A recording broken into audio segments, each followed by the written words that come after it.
Mia stepped off the shuttle and onto Earth's surface, her mind buzzing with everything that had happened. The fragile agreement she had brokered with Commander Frel was just the beginning. It wasn't a guarantee of peace, it was a chance, a slim one, for humanity to prove it could rise above its flaws. But as she looked around at the chaos on Earth, she wondered if that was even possible. News of Kyle Dawson's attacks had spread like wildfire. Some people called him a hero, while others labeled him a dangerous extremist. Protests erupted in cities worldwide, with crowds divided over how to handle the alien presence. In one square, banners read, "Peace now," while in another, angry mobs chanted, "Protect Earth." Jack Harper and Dr. Laura Bennett worked around the clock to bridge these divides. They reached out to scientists, engineers, and leaders from all corners of the globe, urging them to collaborate with the Zolothians. Their plan was simple: show the aliens that humanity could work together by repairing the damage caused during their initial encounters. "We need to start small," Laura told Jack as they reviewed blueprints for a joint project.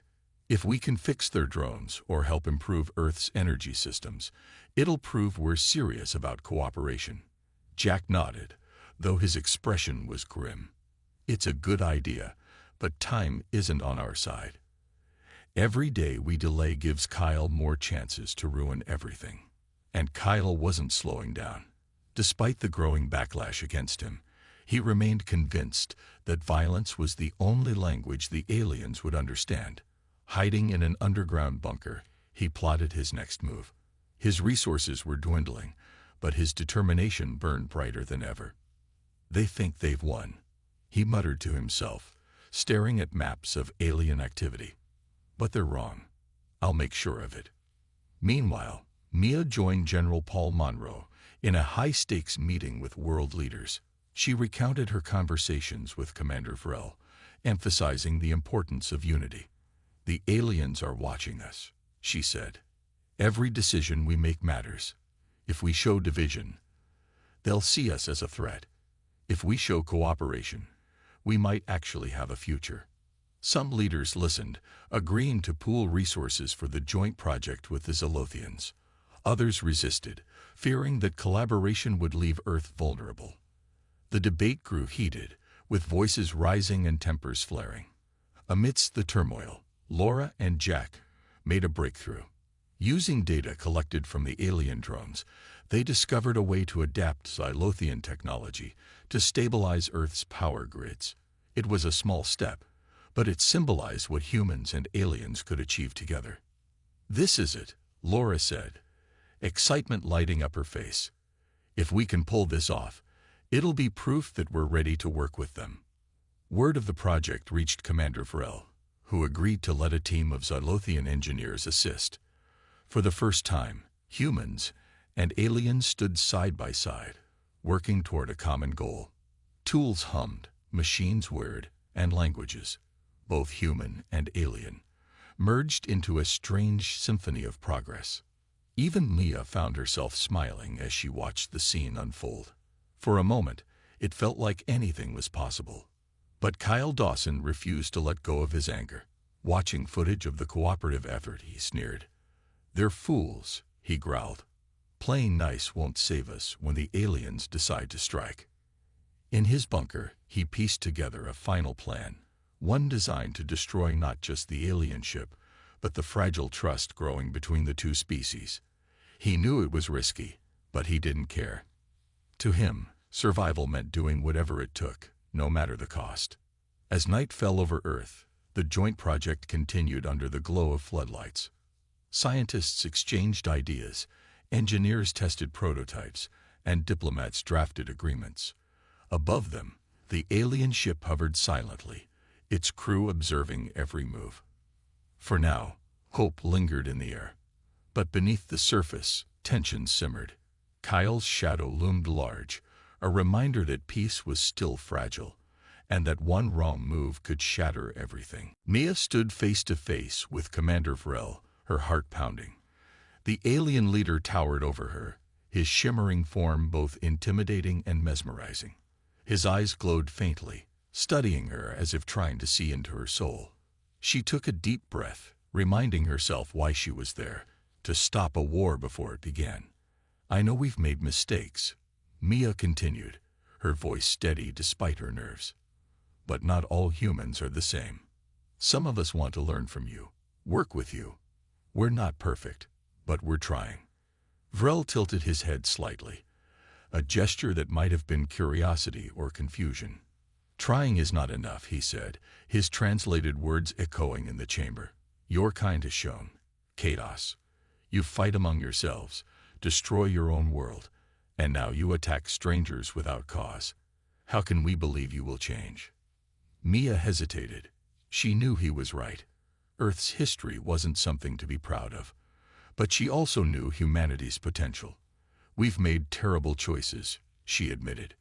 But we've also done incredible things. We've built cities, cured diseases, explored space. Isn't that worth something? Isn't it worth giving us a chance? Vrel didn't answer immediately. Instead, he turned to Kull, who stood nearby, watching silently. The two aliens exchanged a series of clicks and hums, their language incomprehensible to Mia. Finally, Vrel faced her again. You speak boldly for one so small. Why should I trust you over others of your kind? Because I'm here, Maya replied simply. I came alone, unarmed, to talk to you. That has to count for something. Her honesty seemed to resonate with Vrel. He stepped closer, his glowing eyes narrowing slightly. Perhaps, but trust must be earned, not given freely. Before Maya could respond, alarms blared throughout the ship. A crew member rushed forward, speaking rapidly in the Xylothian tongue. Vrel's expression hardened. Another projectile, he said, turning back to Mia. From your planet. Again. Mia's stomach dropped. She had feared this moment. Kyle Dawson's refusal to stand down. It's not everyone, she insisted quickly. There are people on Earth who don't want this. Please, don't judge all of us based on a few. Vrel stared at her, weighing her words.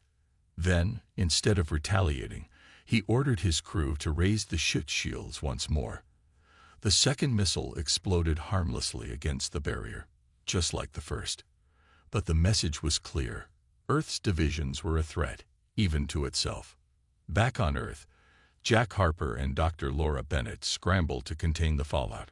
News of Kyle Dawson's unauthorized attacks spread quickly, sparking outrage. Some saw him as a hero defending humanity. Others condemned him as a reckless extremist. World leaders held emergency sessions, debating how to handle the situation. General Paul Monroe demanded immediate action to stop Dawson before he caused irreparable damage.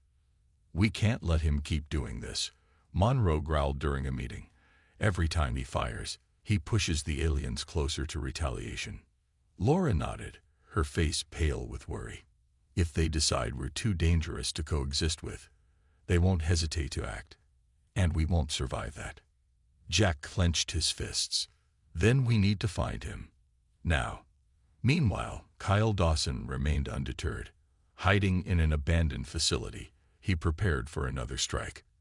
To him, the aliens' reluctance to retaliate proved they were weak. They're testing us, he told his dwindling group of followers. If we show fear, they'll take advantage of it. We have to hit them harder next time. His determination blinded him to the consequences. Each attack brought Earth closer to disaster and pushed Mia's fragile negotiations to the brink. On the alien ship, Vrel called Mia back to the main chamber. Your people are divided, he said bluntly. Some seek peace, while others crave conflict. How can we build trust when your own kind cannot agree? Mia swallowed hard. She had no easy answers. We may be divided, she admitted, but that doesn't mean we can't unite when it matters most. Give us time. Let me show you we're worth trusting. Vrel studied her carefully. For the first time, doubt flickered in his glowing eyes. Perhaps these humans weren't as simple as they seemed. Perhaps there was hope for them after all. As the alien ship hovered above Earth, the fate of two species hung in the balance. Would humanity rise above its flaws, or would its divisions seal its doom? Only time would tell. The missile soared through the sky, its fiery tail lighting up the night. Kyle Dawson watched with a mix of pride and fear as it raced toward the alien ship. He believed this was humanity's moment to prove itself, not through words or signals, but through action. If the aliens thought Earth was weak, they would learn otherwise. On board the alien mothership, Commander Vrel detected the incoming projectile. His crew scrambled to analyze it, their voices sharp with alarm. "It's armed," Kale said, his tone tense. "They're attacking us." Vrel clenched his fists, his earlier curiosity turning to anger. The humans had crossed a line. Despite their attempts at communication, they had chosen violence.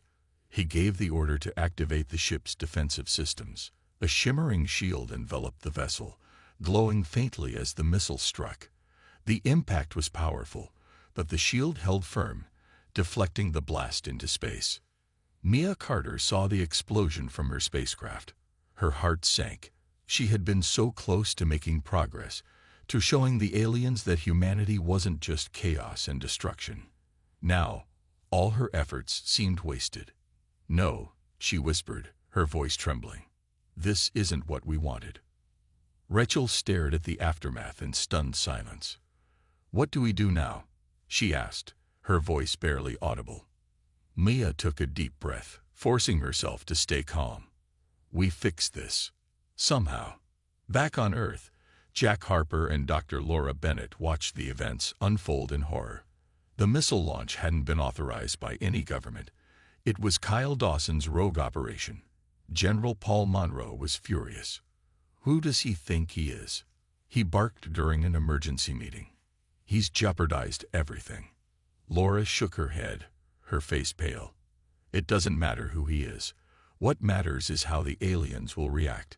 If they see this as an act of war." She didn't need to finish her sentence. Everyone in the room understood the stakes. War with an advanced alien species would mean devastation for Earth. Humanity might not survive. But aboard the alien ship, Commander Vrel hesitated. He had every right to retaliate. With a single command, he could unleash weapons capable of wiping out entire cities. Yet something stopped him. The images transmitted earlier, the hand extended in peace, still lingered in his mind. He glanced at the view screen, where Maya's spacecraft remained stationed nearby. Her earlier attempts at communication had shown sincerity, even bravery. "Sir," Kale urged, "we can't let this go unanswered. They attacked us without provocation." Vrel turned to him, his expression unreadable. "And if we strike back, what then? Will they see us as conquerors or monsters?" Kale fell silent, unsure how to respond. Meanwhile, Mia knew she had to act fast. She contacted UNSI headquarters, pleading for help. "They're scared," she said, her voice desperate. "Just like we are. We have to show them we're not all like Kyle Dawson. Please, give me a chance to explain." General Monroe listened reluctantly. He didn't trust the aliens, but he also couldn't ignore the risk of escalating the situation further. After a brief pause, he made his decision. "You've got one shot," he told Mia. "Don't waste it." Mia prepared to board a shuttle and approach the alien ship directly. It was a risky move, but she believed it was the only way to prevent disaster. Before leaving, she recorded a message explaining humanity's diversity, how not everyone on Earth shared Kyle's beliefs or actions. She hoped the aliens would understand. As her shuttle approached the mothership, the Zolothians monitored her every move. Vrel watched the small craft dock, his thoughts conflicted. When Mia stepped out, unarmed and alone, he felt a flicker of respect. Few beings would dare such a thing. Through a translator device, Maya spoke slowly and clearly. "I'm here to say I'm sorry," she began. "Not all humans are like the ones who attacked you. Some of us want peace. Please, give us a chance." For a long moment, Vrel said nothing. Then he replied, his voice deep and resonant. "Your kind confuses us. You create beauty, yet you destroy without reason. How can we trust you?" Mia swallowed hard. Trust has to start somewhere. Let it start with me. Her word hung in the air, heavy with meaning. Vrel studied her face, searching for deception, but all he saw was honesty and hope. Unbeknownst to them, Kyle Dawson wasn't finished. Watching from Earth, he seethed with frustration. His first attack had failed, but he refused to give up. Gathering what resources he had left, he began planning another strike. He wouldn't stop until the aliens were gone, or until humanity paid the price for its weakness. Above Earth, the fragile thread of trust wavered. The choices made in the coming hours would determine whether peace was possible, or if war was inevitable. Kyle's anger fueled his determination. He finalized plans to launch his stolen missiles at the alien ship. His goal was simple: disable their technology before they could do more harm. He didn't care about diplomacy or trust. To him, survival was all that mattered. Back on the alien ship, Commander Vrel monitored Earth's response. So far, there had been no counterattacks, which surprised him. Most species would have retaliated by now. Instead, he noticed increased communication attempts from the human spacecraft. Mia continued sending patterns and signals, trying to explain the situation. "She's persistent," Kale remarked, watching the transmissions. "Maybe too persistent." Vrel frowned. "Or maybe she's trying to prevent a war. If she succeeds, it could change everything." As the hours passed, Mia grew more frustrated. Her messages weren't getting through, and she could feel the clock ticking. Earth's governments were on edge, and Kyle Dawson's plan loomed like a storm cloud. She knew time was running out. Then something unexpected happened. One of the Zilothian drones responded to her signals, not with lights or patterns, but with a low-frequency hum. It vibrated through the spacecraft, almost like a voice. Rachel gasped. "Is that music?" Mia listened closely. The sound was strange yet mesmerizing, like nothing she'd ever heard before. "It's beautiful," she whispered. "Do you think it's their way of reaching out?" Rachel nodded. "Maybe. Or maybe it's a warning." Despite the uncertainty, Mia felt a flicker of hope. For the first time, it seemed like the aliens were trying to connect, not just observe. She recorded the sound and sent it back to UNSI headquarters, hoping it would help Jack and Laura decode their intentions. Meanwhile, Kyle Dawson prepared to launch his assault. His team gathered in a hidden facility, loading the prototype missiles onto a makeshift rocket. "This is our chance," he told them. "Once we hit their ship, they'll leave us alone for good." But as he gave the final order to fire, Maya received a new transmission from the alien ship. This time, it was different. A series of images projected directly into her mind.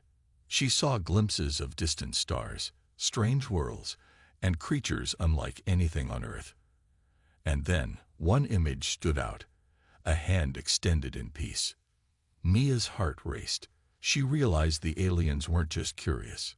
They were afraid. Afraid of humanity's unpredictability, its capacity for destruction.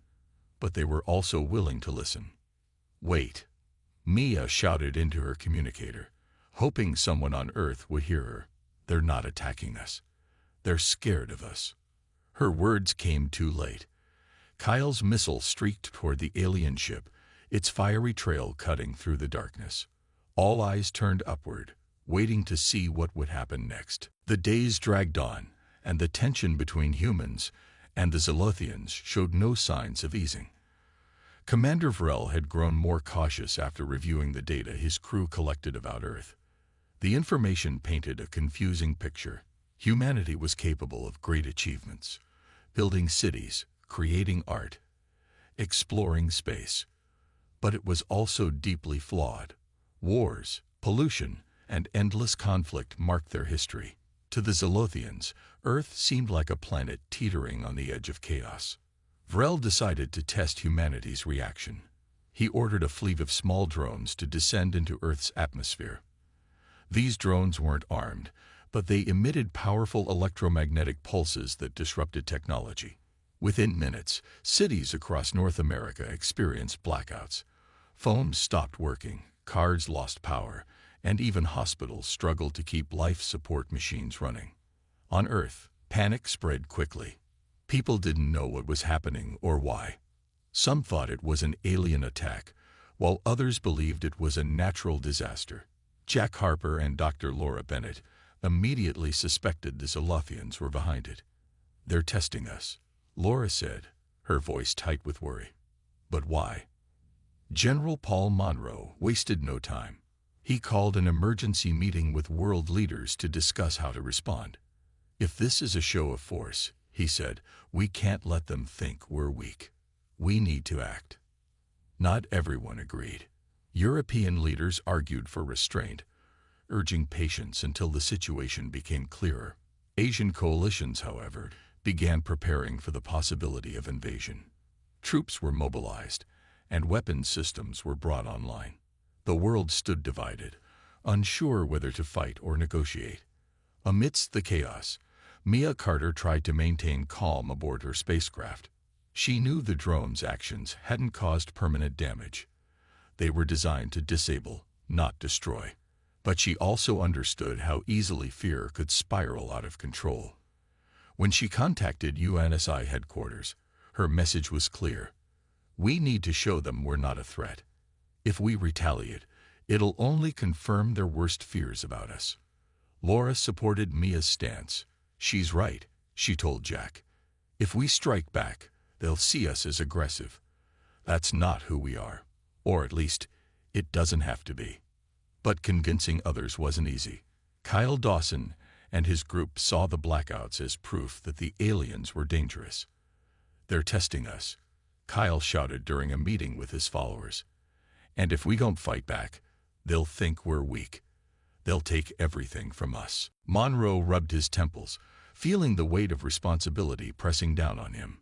"And if we act too soon, we could start a war we're not ready to fight. Do you really want that on your conscience?" While debates raged among world leaders, Kyle Dawson and his group of extremists took matters into their own hands. Convinced that the aliens posed an existential threat, Kyle began gathering weapons and supplies. He saw himself as a protector of humanity, someone willing to do what others wouldn't. "If no one else will stand up to them," he told his followers, "then we will." His plan was risky. Launch a surprise assault on the alien ship using stolen prototype missiles designed to disable advanced technology. It was reckless, but Kyle didn't care. To him, survival outweighed diplomacy. Meanwhile, Jack Harper and Dr. Laura Bennett worked non-stop to analyze the data coming from Mia's spacecraft. They hoped to find clues about the aliens' intentions. One night, after hours of poring over readings and patterns, Laura noticed something unusual. "Jack, look at this," she said, pointing to a set of numbers on her screen. "These frequencies, they match the ones we've been sending. But there's more. They're adding variations." Jack leaned closer, his brow furrowing. "You think they're trying to teach us something?" "It's possible," Laura replied. "Or maybe they're testing us. Either way, it's a breakthrough." Excited by the discovery, they shared their findings with UNSI headquarters. General Monroe listened carefully, though skepticism lingered in his expression. "Even if they're teaching us," he said, "how do we know they're trustworthy?" Laura hesitated. "We don't. Not yet. But isn't it worth finding out?" As days turned into weeks, both sides continued their cautious dance. The humans refined their communication methods, while the Zolothians studied Earth's history and behavior through intercepted broadcasts and satellite data. What they found disturbed them. Humanity's past was filled with wars, destruction, and endless conflict. To the Zolothians, it seemed chaotic and unpredictable. Commander Vrel couldn't shake the feeling that Earth truly lived up to its nickname, the Hornets' nest. Yet there was also evidence of creativity, innovation, and resilience. He wondered if these traits could be harnessed for good, or if they would always lead to chaos. Unknown to everyone, Kyle Dawson's plan was nearing completion. With his small army ready, he prepared to strike. If successful, his actions could shatter the fragile trust building between humans and aliens. And once that trust was broken, there might be no going back. Far above Earth, Mia stared out the spacecraft window at the shimmering alien vessel. She didn't know what the future held, but she knew one thing for certain: humanity stood at a crossroads. The choices made in the coming days would shape the destiny of two species, and possibly the entire galaxy. The standoff between the humans and the Zolothians continued, but the tension in the air was thick. On board Mia's spacecraft, the team worked tirelessly to maintain communication with the alien drones. The flashing lights and patterns had become a kind of dialogue. Though neither side fully understood the other, still, it was progress. For the first time since the encounter began, there was a glimmer of hope that peace might be possible. Mia focused on keeping her movements slow and deliberate. She didn't want to give the aliens any reason to think she was a threat. "If we can keep this up," she said to Rachel, "maybe they'll see we're not looking for a fight." Rachel nodded, her eyes glued to the monitor. "It's working so far. Look, they're mimicking our signals now. That has to mean something." But Steve, the engineer who had accidentally triggered the earlier energy burst, wasn't as optimistic.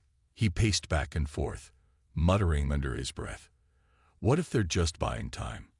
What if they're planning something bigger?" Mia shot him a sharp look. "Panic won't help us. We need to stay calm and focus." On the alien ship, Commander Vrel watched the humans' efforts with growing curiosity. His crew had managed to decode some of the patterns being sent by the human spacecraft. They weren't complex, but they showed intelligence and intent. Vrel found himself wondering what kind of species would go to such lengths to communicate despite fear and uncertainty. "They're persistent," Kel remarked, "almost like they refuse to give up." Vrel nodded. "Persistence can be a sign of strength or desperation. Either way, we need to learn more before deciding how to proceed." Back on Earth, opinions about the encounter were divided. Some nations argued for restraint, urging patience while scientists tried to establish meaningful contact. Others, however, grew restless. General Paul Monroe faced increasing pressure from military leaders who believe humanity should prepare for the worst-case scenario. "We can't sit around waiting for them to make the next move," one officer told him during a meeting. "If they attack, we'll be caught off guard." "They're responding," Rachel exclaimed, her voice filled with excitement. "This is incredible." Mia felt a flicker of hope. Maybe the aliens weren't hostile after all. She continued the exchange, using more complex patterns to keep the conversation going. Slowly, the drones stopped moving so aggressively and hovered at a safe distance. Back on Earth, Jack and Laura noticed the change in behavior too. "They're curious," Laura said. "This could be our chance to show them we mean no harm." General Monroe wasn't convinced. "Curiosity won't stop them if they decide we're a threat. We need to prepare for the worst while hoping for the best." As the hours passed, both sides remained cautious. The humans worked hard to decipher the meaning behind the aliens' light patterns, while the Zolothians analyzed every piece of data they collected. Neither side fully trusted the other, but neither seemed ready to strike either. For now, the standoff continued. But unknown to everyone, larger forces were at play. Other nations on Earth had learned about the alien encounter, and opinions were divided. Some leaders called for peace, urging cooperation with the mysterious visitors. Others demanded immediate action, fearing the aliens might invade. Among those calling for action was Kyle Dawson, a former soldier turned extremist. He believed humanity should strike first before the aliens gained the upper hand. Gathering a group of like-minded individuals, Kyle began planning his own response, one that could change everything. Far above Earth, Commander Vrel stared at the blue planet below. His mind raced with questions. What kind of species lived here? Were they truly dangerous, or was there more to them than met the eye? Whatever the answer, one thing was certain. Earth was unlike any place he had ever encountered.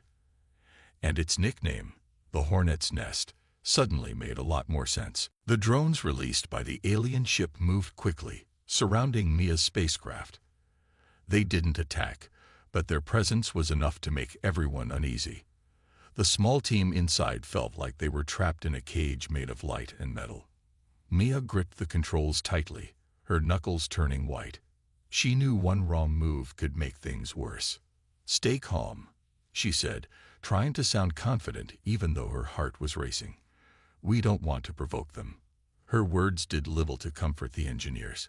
One of them, a nervous man named Steve, kept muttering about how this was all his fault. He had triggered the defensive system earlier, and now he feared the aliens might see them as a threat. The other engineer, Rachel, tried to focus on her instruments, scanning the drones for any clues about their purpose. Back on Earth, Jack Harper and Dr. Laura Bennett watched the situation unfold from UNSI headquarters. Cameras on Mia's spacecraft sent live footage, showing the alien drones circling closer. Laura leaned forward, studying every detail. "They're not attacking yet," she said. "That's a good sign. Maybe they're just trying to understand us." But General Paul Monroe wasn't so sure. To him, the drones looked like predators sizing up their prey. "If they wanted to talk, they would have done it already," he growled. "Instead, they're sending machines to intimidate us." Monroe ordered backup ships to launch into orbit, just in case things turned violent. However, he also instructed them to stay far away from the alien ship. For now, he wanted to avoid escalating the situation further. But tensions were high, and everyone knew that one misstep could lead to disaster. On the alien ship, Commander Vrel observed the humans closely. His crew had detected the accidental energy burst earlier and assumed it was an act of aggression. Now, with the human spacecraft surrounded, Vrel debated what to do next. He didn't want to start a fight, but he couldn't ignore the possibility that these creatures might be dangerous. "They're primitive compared to us," said one of his officers, a tall Zalothian named Kale. "Look at their technology. It's clumsy and inefficient." Vrel nodded slowly. "Yes, but look at their behavior. They fired first without knowing who we are, and now they've sent more ships into orbit. Are they preparing to attack?" Kale hesitated. Perhaps, or maybe they're just scared. Scared or not, Vrel knew he couldn't take chances. If the humans posed a threat to his people, he had a duty to neutralize it. But before making any decisions, he decided to gather more information. Using advanced sensors, his crew began analyzing the human spacecraft and its crew members. They studied everything: their biology, their language, even their emotions. Meanwhile, Mia tried once again to communicate. This time, she used simple shapes and numbers, projecting them onto the spacecraft's exterior screen. It was a basic attempt at showing intelligence, something anyone, even aliens, might recognize. At first, there was no response. Then one of the drones flashed a series of lights in return. It wasn't random. It followed a pattern. In the year 2147, something unusual happened. A spaceship from far away in space came close to Earth. It wasn't a human ship. This one belonged to aliens called the Zalothians. No one on Earth knew much about them, but rumors had spread across the galaxy that Earth was called the Hornets' nest. The name puzzled the Zalothians. They wanted to find out why. Commander Vrel was in charge of the alien ship. He and his crew were curious about Earth. Their mission was simple: watch, gather information, and leave. But as they got closer, they started to notice strange things. Earth looked different from other planets they had seen. Its surface was full of cities, factories, and machines. Lights blinked everywhere, even in the dark side of the planet. It seemed busy, too busy. On Earth, people had no idea they were being watched. Jack Harper, a geologist working for the United Nations Space Initiative, UNSI, was checking some unusual readings in the sky. Normally, he studied rocks and minerals, but this time, his instruments picked up something odd. There was an object moving high above Earth's atmosphere. It wasn't behaving like any satellite or rocket he knew of. Jack didn't want to jump to conclusions, so he decided to tell someone who might understand better. That person was Dr. Laura Bennett. a scientist who worked with UNSI. She specialized in space research and often helped analyze strange signals. When Jack showed her the data, she frowned. "This isn't ours," she said after studying the numbers carefully. "It's not natural either. Whatever it is, it's artificial." Laura suggested they investigate further. They contacted General Paul Monroe, a military leader responsible for protecting Earth from unknown threats. At first, Monroe wasn't convinced there was anything serious going on. After all, Earth had dealt with unidentified objects before. Most turned out to be harmless. Still, he agreed to send a small team to check it out. The team included Mia Carter, a young pilot known for her quick thinking.